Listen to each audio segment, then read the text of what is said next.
Some of the funding from the Infrastructure Investment and Jobs Act will begin to flow into our region directly next week. It will go to repair area roads, bridges, as well as mass transit. Here's Eyewitness News reporter Howard Monroe. They definitely need to be restored and repaired. It keeps the flavor of the city as beautiful as it is.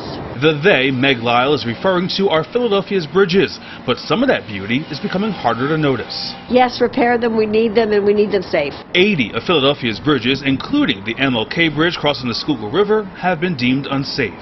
Now, this is the underside of the MLK Bridge. It's been closed to vehicular traffic since the start of the pandemic, and officials say if it's not repaired soon, it may have to close to bikers and runners as well. Philadelphia has a great deal of pride in being an old city with a deep heritage and a great history. That also means there's a lot of maintenance needs. Pete Buttigieg, the Secretary of Transportation, was in Philadelphia Friday touting the trillion-dollar bipartisan infrastructure law. The law was signed by President Biden last year. The U.S. Department of Transportation reports there are thousands of bridges across our region that are deemed unsafe. Under a new funding formula, the federal government is paying for 100% of the cost of construction.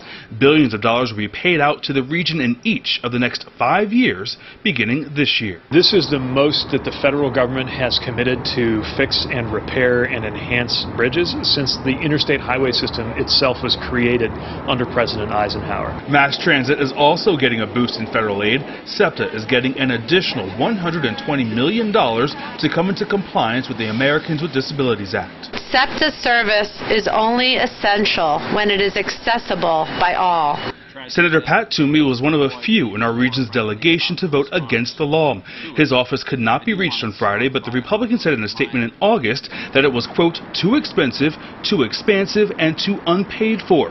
But locally, the spending was praised. An infrastructure investment on this scale has been talked about for so long, but it isn't until now that the promise has been actually delivered. Howard Monroe, CBS 3 Eyewitness News.